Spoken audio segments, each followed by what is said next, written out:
Miqtë Prizmës, sot çohem mëngjes për të pi kafen, zakonisht ajo gjëja e parë që bëj edhe ato të dytat janë bisedat politike, periudhë mbas zgjedhore, të gjitha bashkohen bashkë edhe sigurisht në zakonin tonë mesdhetarëve bëjmë gam për politikë. Plus paloset dhe gazetari që ekziston në mënyrë të jashtëzakonshme në qenien time, si më thënë, në profesionin tim, e shumë element tjerë, kështu që do të ham buke gazetari, buke politikë. Një mik jemi po më thotë shikoj ngjyrosi fare në boj vjollc Shqipërinë e Edi Rama. Them ke i gabim. Në ngjyrën e Partisë Socialiste, ngjyrën vjollci, do Edi Rama nuk është piktori, po është doktori që po bën piktorin, ose bojaxhiun, më mirë të themi. Në sajtë keqdashtisë ti, në përdorimit të partisë në ndaj të sajtë një urrejtje të jashtëzakonshme që ka ai në përgjithësi për njerëzit që pastaj e shpreh kur është një dashuri e madhe për to. Po në fakt është dashuria vetëm për pushtetin, për familjen e tij, për nderin që do t'i bëj atyre, për grackën e madhe që ka me nëngratat, ai vazhdon që ta kthej Shqipërinë akoma edhe më shumë se në kohën e Lulzim Bashës në ngjyrën e Partisë Edi Ramës. Dhe ai vetë po ngjyros, edhe këtë bojatisje të Shqipërisë në këtë lloj forme sigurisht e përfiton Edi Rama. Ai është përfituesi më i madh, njeriu më me fat. Por bojaxhiu e ka emrin Sali Berisha. Sigurisht unë po bëj shaka me ato që pat si fumete që kanë prodhuar vetë me inteligjencën artificiale, por në të vërtetë Shqipëria nuk është krejtësisht kështu. Ka zonat blu gjithmonë, kryesisht në veri janë ato zona, po ka edhe në jug, ka edhe kudo që janë zonat ku kanë votuar për Partinë Demokratike. Në të vërtetë, Sali Berisha i ka shërbyer atij grupuskullit vet, të cilët i shkojnë mbrapa dhe janë fajtor akoma më tepër se Sali Berisha. I ka shërbyer atyre që po ju nxjerr tani gurabiet për t'i ngrënë. Fillon me Josefina Topatën, me Nokat, me Vokshat, edhe me të gjithë këta tarikatin e këtyre që i ka futur në lista të mbyllura që dalin deputet, dhe që sigurisht janë semenët, servilet më të mëdhenj që prishin punë demokracisë dhe pluralizmit, duke penguar alternativën në Shqipëri.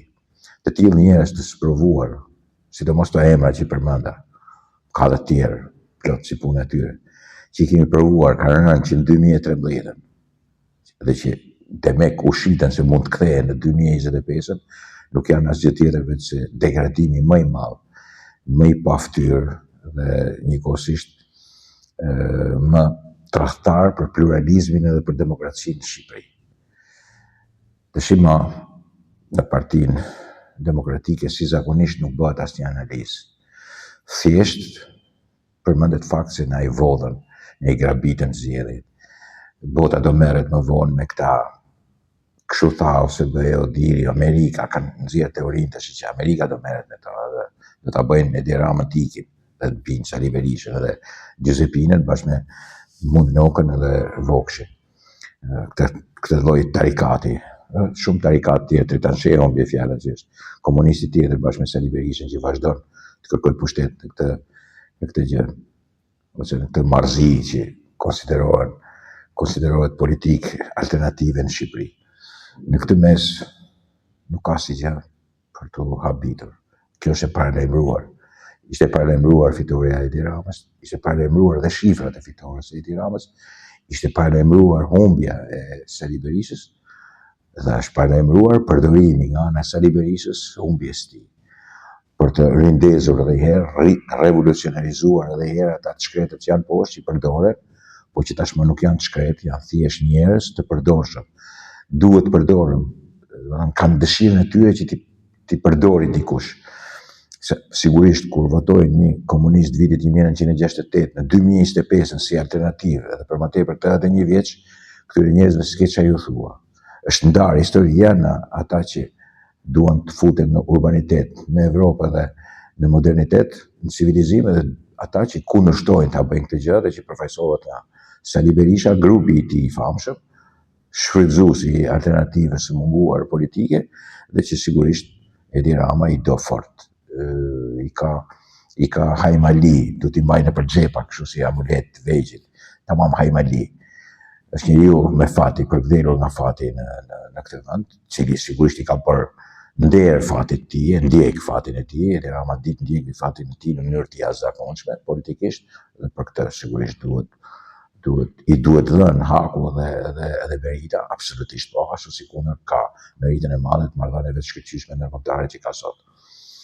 Por të gjithë të zalamahi të mungesës së alternativës, të fitores së jashtëzakonshme të Partisë Socialiste dhe Edi Ramës, duhet jeni të drejtë t'ia jepni njeriu të vetëm që është shkatërruesi numër 1 i demokracisë dhe pluralizmit në Shqipëri, dhe që është Sali Berisha. Ai është njeriu që e ka ngjyrë Shqipërinë të gjithën në ngjyrë vjollc.